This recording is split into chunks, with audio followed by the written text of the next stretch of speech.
Oh, what a dark night for such a horrible curse. Alas, we must fight with hope. For this is the non-canon Castlevania tale of Sonia Belmont. Hello again, everybody. My name is Tempest, and this will be my second and final run of RNG-A-Thon. And today, I'm going to be showing off this very lesser-known Castlevania game that was the third and final one released for the original Game Boy. This is Castlevania Legends, and this was developed by KCE Nagoya, the Konami Nagoya studio that was also responsible for porting Castlevania Symphony of the Night to the Sega Saturn. So if you know that version, you can thank them for it. Now, this was their first stab at an actual Castlevania game, and admittedly, it is a decent one, but it's not considered the best when compared to the second and critically acclaimed Castlevania 2 Belmont's Revenge. And unfortunately, it was deemed non-canon by Koji Igarashi, but it's always nice to show this off because I feel like it deserves some sort of attention.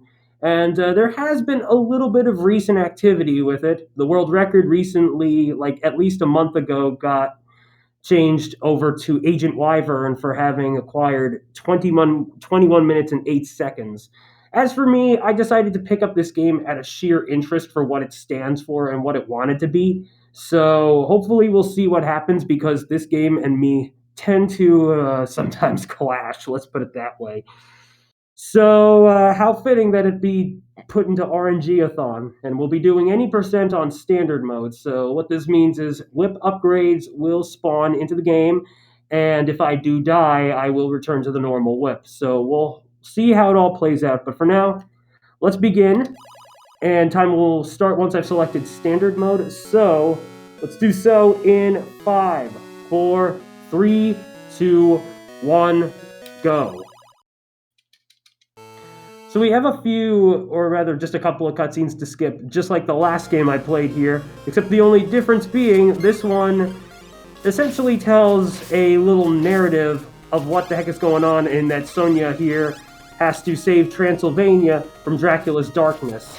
So, aside from that, we have the castle map, which does what classic Vania games were known to do back then, so it's a nice inclusion and all, but we gotta go fast, and these are practically some of the only things that we can skip as fast as possible. But this game features what is, to my knowledge, the only currently playable female Belmont in name and in using the whip, which is a bit of a shame because I know there are some other awesome female protagonists of Castlevania prior, such as Shanoa from Order of Ecclesia and Maria Renard. Need I say more? But when it comes to Sonia, she is indeed a tried and true Belmont, and this was Konami's original attempt to portray the big Belmont ancestor of the clan's history. So, if this game remained canon, Sonia would have essentially been the first major Belmont to sort of affect the history of the series as we know it. Instead, we got Leon Belmont later on through another game that also told the origins of how Vampire Killer got its power and stuff, and it's an alright game from what I understand of it. It's even accepted into GDQ, if I'm not mistaken, next year, so big shout out to Loner Hero for getting that in. But with that said, we're going to explore what could have been. And so, what you saw me do there in that hall a while ago was use what's called burning mode. Instead of a boss health bar in this game, we get the burning mode gauge, and what that does is it allows Sonia to not only walk faster, but also she's invincible and does contact damage to enemies, which is a really nice reversal and a very satisfying feeling. The only problem is burning mode only lasts for as long as the bar goes, and once that's done, I only get it back once I move on to the next stage, or if I die. So, it's not necessarily the best thing in that regard, but like it certainly helps as one of the few speed strats that just about anyone can do. Otherwise, you're basically running the classic Vania, and well, need I say more? Well, okay, I could say more because you see me collecting all these hearts, and you may be familiar with the concept of runners trying not to collect as many or eventually emptying them out at the end of a boss fight. But in this game, it's not necessary, and for good reason.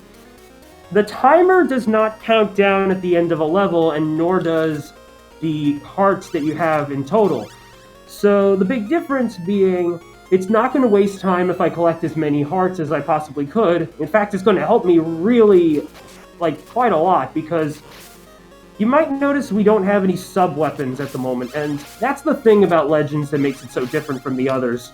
There are no sub-weapons, similar to Castlevania the Adventure, but there are sub-weapons in the form of soul weapons. I just don't have any yet, because really I have to acquire them from the first 4 bosses, and in any percent, we don't get all 5. Rather, that 5th one is something you get if you access the secret level that it requires breaking a particular set of candles in a particular room that causes the floor to then disappear, and then you go down, and then level 6 is all yours to take on. But once you're done with that, it's back to stage 5, and then you gotta face Dracula to beat the game. Excuse me while I try to fix my mask here. I would have been wearing the other one from earlier, but unfortunately I had lunch soon after the run, and I didn't want to show pizza on the mask, so there you go. But it's pizza time. Or it was, anyway. So let's just climb up that rope. Unfortunately, I got tapped by the bat, but no problem, because you're also noticing that wall meat instead comes from candles. So I have henceforth dubbed these to be candle meat. It's not as delectable as it might sound, but it certainly does the job in recovering our health when we need it. And coming up in the next room will be the first boss, the Creature's Bat. Now, he's more of a Batman, although technically it should really be Man-Bat. So, you'll see him in just a second, but the idea here is bosses apparently don't do damage to you when you've hurt them and their iframes are active. So, at least with this guy anyway, what I want to do is I want to try and strike him as many times as I can. I'm going to be a little mindful of my damage, or the damage I take, but it's not the worst thing. You also notice that with my level 3 whip upgrade, this is the Flame Whip, or at least that's what I believe this game calls it, like Castlevania the Adventure does. And so what I can do is fire fireballs that are weaker, but they also help with long range, and you know, it's nice to have. It's a nice convenience. So we collected our first soul weapon, the Wind Element, and funnily enough, despite not having proper sub-weapons in Legends, this is the stopwatch. So I guess they didn't want to stray too far away from the actual experience. Hey, no touchy. Sheesh, some enemies these days, am I right? So, unfortunately, things can still hurt you when time is stopped. Anyway, let me see if I just get this damage boost. Yeah, that wasn't going to happen. So you could technically do some damage boosts, but your iframes are very minuscule and you want to do it as soon as possible. The knockback is not monstrously huge, which in a way is kind of a good thing, except it makes damage clipping a bit tough as far as my knowledge goes, anyway, of the game. And of course, we got those bone pillars that like to shoot fireballs at us. And these guys have 3 heads, so it's not necessarily fun now, is it? Also, the Fleamen, they're a bit bigger than you might remember them. As for the giant skulls, they're basically like Boos from the Mario series, where all you need to do is look their way and they stop. They just freeze. But we don't want to look their way because that's going slow. We don't want to stop, we want to go fast. Or try to, anyway. Now here's a nifty bit. Yep, you can drop down through platforms in this game. I don't really think other Castlevania games do that. I certainly don't believe that the classic Vanias on the Game Boy prior to this one did that. Oh, come on. Not again. I guess I'm a little hesitant to use the hearts for whatever reason. I don't know. My mind is just being silly right now.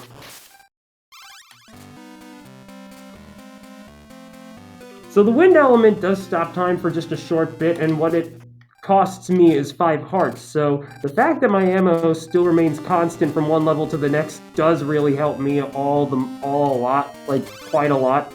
But We gotta be careful too, because if I die, that all goes to waste, and I certainly do not want that to happen. So now we're coming up to the next hallway where I'm gonna use burning mode, so there we go. And let's walk fast. Doing the Belmont strut. Here's a cool little feature that some of you who play this game may or may not know. Sonya can indeed duck and strike with the whip when ducked, but she can also crawl. She can move left and right while ducked, so it's practically similar to Simon from Super Castlevania 4. Essentially, this game shares a couple of similarities between the very popular Super Nintendo title. So that's pretty cool. And here's another fact about Sonya that you may or may not have heard of. She was also planned to make a reappearance in what was supposed to be the Dreamcast title, Castlevania Resurrection, where it would be her and I believe his name was Vincent Belmont, who ended up being a scrapped concept that wouldn't necessarily get used until Castlevania Lords of Shadow 2, which I know not a lot of people like that game, but it's still pretty cool that they put something that was scrapped to future use in a different way. If you are curious to know what the game plays like, though, there actually is a beta that I'm not sure if it was one of the original developers. I'd like to assume it was, but somebody did post an actual ROM to a beta build of Castlevania Resurrection. So if you'd like to boot it up, feel free to do so. It's just one search away. And it's actually pretty cool, too, all things considered. Kind of makes me wish it was a bit more complete. But hey, it is what it is. So now we're coming up to our second boss, which is the zombie dragon. And how this is going to work is he moves his head to a few different altitudes and then decides when to shoot a fireball. So that's going to be the RNG of this boss fight. And let's see if I can manage well, because I don't want to die and lose all these hearts. Okay, so I took a bit of unnecessary damage, and he decided to do a low-hanging fireball. Okay. Had to play it a little safe there. I figured he was going to do a low one. This could be bad. Ooh, thank God. Sheesh. Imagine getting some bad stuff going for the second boss battle, am I right? But now we've collected the water element, also known as the ice element in the Japanese version. I don't know why they decided to differentiate the two, but the idea being, at the cost of 20 hearts, your health is fully recovered. And that is a huge convenience, sure, but maybe not so much when the weapon decides to act even after you're at full health. So that's why I immediately switched to the wind element, and hopefully we won't experience that inconvenience. Let me just do a bit of a quick climb here. Alright, not so bad. So those lizard men, as I like to call them, I do not know their official name, but they like to climb climbable chains in this clock... Oh, come on, Sonya. In this climbable clock tower stage. And they become really annoying real fast, so hopefully they won't cause us too much trouble. Now, unfortunately, I activated burning mode a little too soon, and that was definitely not what I wanted to do. But unfortunately, when you play this game, it is easy to have the game think that you're accidentally or rather, it thinks you're intentionally pressing A and B, which is how you activate burning mode when in fact you're not. But here's our first mini-boss of the game. And he's donezo. It was just a dragon that moved from one platform to another, but that was pretty quick, so that's always good to see. Alright, we just gotta finish you, and yeah, I'm just trying to take some safe maneuvers because I was hoping to keep burning mode once we got to the boss fight, or at least keep it for the boss fight, which, by the way, goes by the name of Grim Reaper. It's a little strange for a boss name if you ask me, but hey, it might as well be something, because, I mean, I'm sure it's nobody that we already know of, right? Right? Okay, I'm obviously trying to act a bit here, but I'll give myself a bit of serious time because I do want to try and be cautious of my, once again, low-ish health. So let's just get across here. And I'm going to try not to use the wind effect too many times because remember, I do want to have enough ammo to use for later on. Although it looks like I might have to heal myself using water real soon. Oh, there we go. Yep, just like that. No problem though. It's much better than losing all those hearts and having to collect them from scratch, I think. Oop, that was a bit of lag, unfortunately. And that was more from my machine, not the game itself. Alright, let's see what we can do here, because I honestly tend to forget how many more rooms it takes before we get to the boss chamber.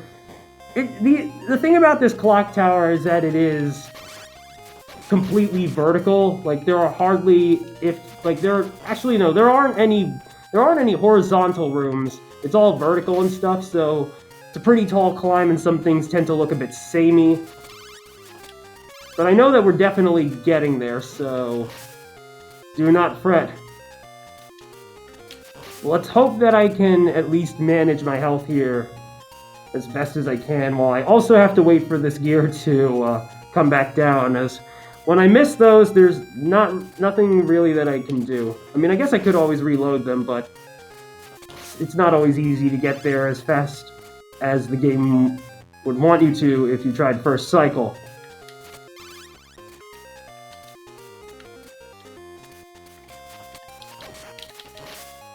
Okay.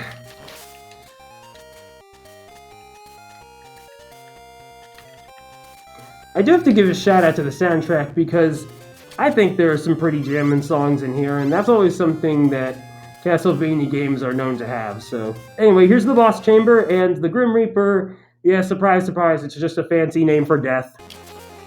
So let's see if we can't get past his little sickle throwing, despite having a very Japanese-looking appearance, if I do say so. He's actually not that bad, it's just I always feel like using burning mode during this boss fight makes it a bit easier to work with, and honestly that wasn't too bad all the same, so let's go. Alright, stage 3 now. Oh wait, no, stage 4, what am I saying? That was stage 3, ha! Anyway, so it's at this point of the game that we're going to encounter a bit of a familiar face here, and in case you're wondering who it might be, I'll give you a hint. This game was released in 1997, and so was another game that was pretty monumental for the Castlevania series. That's all I'm gonna say, because this guy was involved in that, so really, it shouldn't be that hard to figure out, but you might be wondering, if you do know, why would he appear in a game like this? Well, that's a little story that I can save for once we encounter said boss. Now, here's a thing that's a bit unfortunate about this game's climbing. See, much like with it being a thing in the other Game Boy games, what happens is, if you happen to enter a transition point but you're not holding onto the rope, meaning if the game detects that you're not climbing and you go down to another room, instead it thinks you've died, and I don't know why they programmed it like that. As someone who has played through Castlevania The Adventure in its entirety through the Anniversary Collection, I can confirm that it's absolutely like that in that game too, so I don't know, it's kind of weird. But anyway, a little more candle meat to keep us going on our merry way, and coming up is the next mini-boss, which is also another familiar face, but is more of a reoccurring boss or foe of supernatural proportions within the franchise. It's Medusa! And she also seems to have a sword on her that she wants to use, but luckily we can just say no to that because we have the crawling and it gives us a bit of safety, if you will. The sword cannot reach us as long as we're ducked under, but she can still give us contact damage, and that's why I was trying to stay to the right while wailing on her with the fireballs. I'm pretty sure that fight could go faster, though, if you tried to take a chance or two, because Sonia's damage, it's not that huge as compared to some other things in the game. Those knights can be a bit concerning, because after 3 or 4 walking cycles, I'm pretty sure it's 4, they do a little lunge at you, and they become super hard to dodge that way. But with Medusa, the funny thing is that you saw her... Oh, no, that's bad, that's bad. You saw her head fly away, and the funny thing about that is it's almost implied this is how the Medusa heads become a thing in Castlevania. So, as runner Aishima, he doesn't run this game, he's more known for stuff like Ghost of Tsushima, but Aishima's a cool dude, and he once said to me during a run, "So Sonya is the reason why we have to deal with the Medusa heads, huh?" And yeah, I think that's what the game wants us to think. So that's a pretty funny way to discern stuff. But anyway, that was pretty close. So yeah, enemies might not do too much damage depending on the enemy in question, but the spikes, those certainly will. If they don't outright kill you, they're just going to take away a lot of your health, and yeah, as you saw a little earlier in that hallway, that could have been really bad. So thankfully I had enough hearts to burn to get another health heal and stuff through the water element. Thank goodness for that, but let's just keep on moving on. No songs to sing, but enjoy jamming to this theme, which you can also hear in one of the levels of Grand Poo World 2, if you guys are familiar with the Super Mario World Kaizo scene. You can hear this tune used as one of the Reznor boss fight songs, which I'm not sure who covered it, but I believe is either Dan the VP or composer, so shout out to the soundtrack team for Grand Poo World 2, regardless. Oops, I didn't want to go down there. There we go. Alright, one more room, and once that's done, it's boss time. So let's hope I can keep burning mode and save it for then, because I could have used it in some of the spike hallways to traverse the spikes faster, but I kind of want to save it for our particular special guest here. Alright, coolio. Also, a word of the wise, there do exist 1-ups in this game, but game overs aren't that punishing in Legends. Believe it or not, if you were to lose all of your lives, but you select continue, the game throws you back to the nearest checkpoint that you've activated. So it's funny how, in a way, this game isn't super punishing, and yet the run can become a bit harder because now you've lost all your hearts. Anyway, who's that Dompier? It's Alucard! And now we're going to show him what for. So Alucard does appear in this game, and he is practically sporting his Symphony of the Night design. Apparently Casey Nagoya was just thinking, okay, we have to include him. Symphony of the Night happened, you know, it is what it is, but the weird part is that it's implied that, and yes, he and Sonya do know each other. We don't know how they met or what their history truly is, but it's implied that it's romantic. So, yeah. That's the thing about this game. There is a alternate ending that happens if you get 100%, which is dictated by acquiring all the sub-weapons which actually exist in the form of collectible items. Something that you might have seen as a sort of pane in the menu when I press select. Oh. Didn't mean to jump that high, but oh well. So you gotta collect all those, and that does require you to access all the stages as well, which would include the hidden stage 6, because in stage 5 here, there is no collectible item. So yeah, I guess you could say that 100% is all stages, although I would argue there is potential for all stages. It just means you're not getting some collectibles, because each item is hidden within a particular set of candles per level. But we don't need to worry about that right now. And for anybody's curiosity, I'll just say it this way. Well, first off, Sonya would let down her hair as the castle after the castle crumbles, for one. Oop, I forgot that there's a room transition there. And then 2, it shows her holding an infant, which some imply to be Trevor Belmont. I wouldn't think so, but it's implied that the child is hers and Alucard's, and Koji Igarashi kinda didn't like the sound of that, so, you know, to keep the Belmonts human, he figured that this game probably shouldn't be part of the canon, which is understandable. I will say, though, that he did think this game was a bit of an embarrassment, which might seem a bit too harsh. It's not the worst looking, and it certainly plays out well. It's just not the best in a certain sense. That's why you haven't really seen this game ported on anything else, because not even the Anniversary Collection included it, despite including something like Kid Dracula. It is nice that we have an official English version to play of it now, but, you know, it's kind of silly too.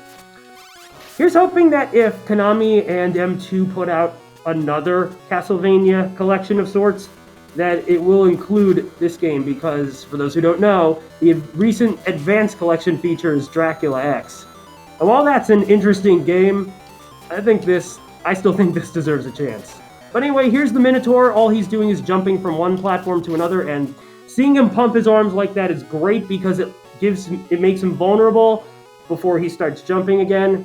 He's not that big a bother, and now we're moving on to the second half of Stage 5. We still have a couple more checkpoints that we can get, but this is where things start to become a bit nerve-wracking for me. See, how this works is Dracula's chamber does not have a checkpoint of its own, and that's kind of bad because if I were to die to him, then I'd have to make a bit of a trek forward, and that would certainly waste quite a bit of time. So, yeah, let's hope that with whatever happens as we get to the final fight pretty soon, that it's not too terrible, all things considered. Alright.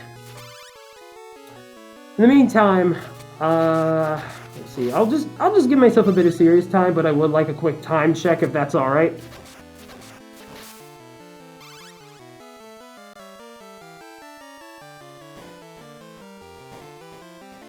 Just to see how I'm doing with my timer here.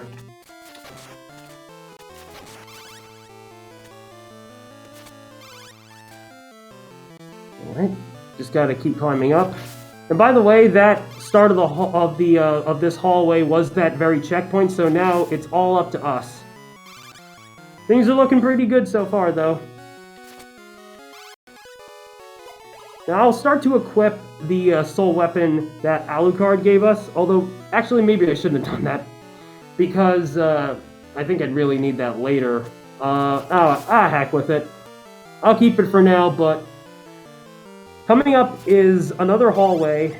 Now I could use burning mode, and I think I shall, because I have quite a lot of hearts to use. So therefore, I think my soul weapon should be able to carry me through the fight.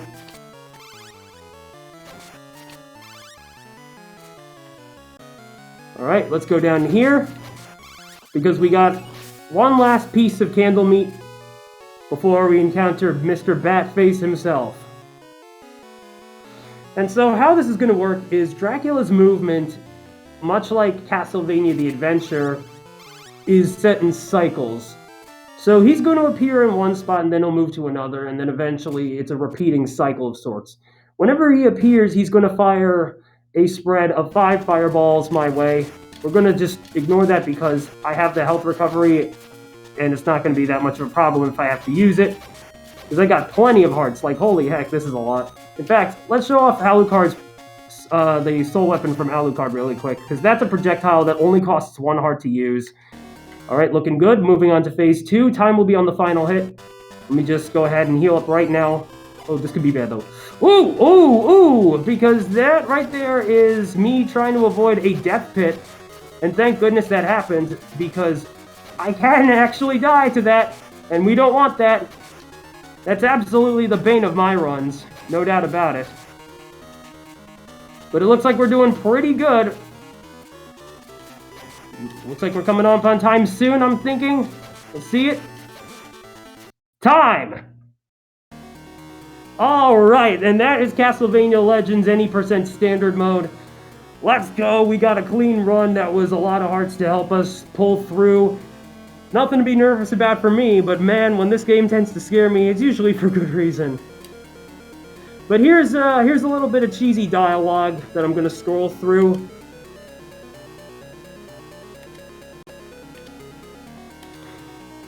So, yeah. Basically, it amounts to Sonya berating Dracula for accepting his evil power and tossing away the good side of him, because this game sort of implies that his wife Lisa Tepesh has been killed and stuff, much like in normal canon and stuff, and thus that's why Alucard was also entering the castle, because he was trying to stop his father from doing something stupid and stuff. But Sonya felt, no, you shouldn't have to do that. It is my destiny to face him with the power that I've been given and stuff. And so when she defeats him, Alucard decides, I'm gonna go to sleep. We might not see each other again. Farewell, my love. And then Sonya be like, hey, Drac, listen, if I have to face you again, I will. And if it's my family's destiny, then then I accept that destiny. But yes, Castlevania is now collapsing, and that's basically the end of the game. Whew. Now, like I said, unfortunately there are no modern ports for this game, so if you'd like to find yourself a cartridge, there should be some people that might be willing to part with it. It might require a bit of money, but emulation is also a very acceptable means, because I did use BGB in order to provide this run today. All in all, though, a big shout out to everyone who's run this game. And once more, a shout out to Agent Wyvern for claiming the world record at least a month ago, which is great stuff.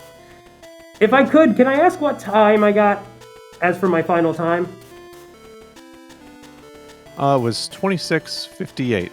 Oh, that's a huge PB. Let's go. GG on that, GG. Thank you very much.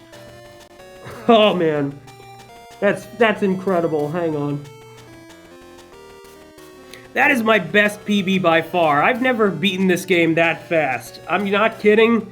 The last PB was in the 31-minute range, so this is kind of huge for me, and I'm absolutely happy with that performance. I'll have to retime the splits, maybe just to see where it all goes and stuff, but man, I'm just happy with that. So thank you very much, RNG-A-Thon, for having me today with both of the runs. It's always a pleasure to show off games that I have quite a bit of an interest in. I might give this game a break for a while, but knowing that I got a much better time than ever up to now is absolutely satisfying. But with that said, a big shout out to the Castlevania speedrunning community, and once more, if you'd like to follow me, my name is Tempestmask1000, and I do appears that on Twitch as well as my YouTube. And I do try to be active when I can. I'm not a regular streamer. I just do it whenever I have availability, and especially now that I've started a new job, things are going to be a little bit busy, but it's all good. I'm living, and that's all it should be. So, with that said, enjoy the rest of the marathon, and best of luck to the Rogue HQ for keeping this shebang going. Until we meet again, everybody, I bid you all farewell. Tempestmask1000 signing off. Ciao, amici.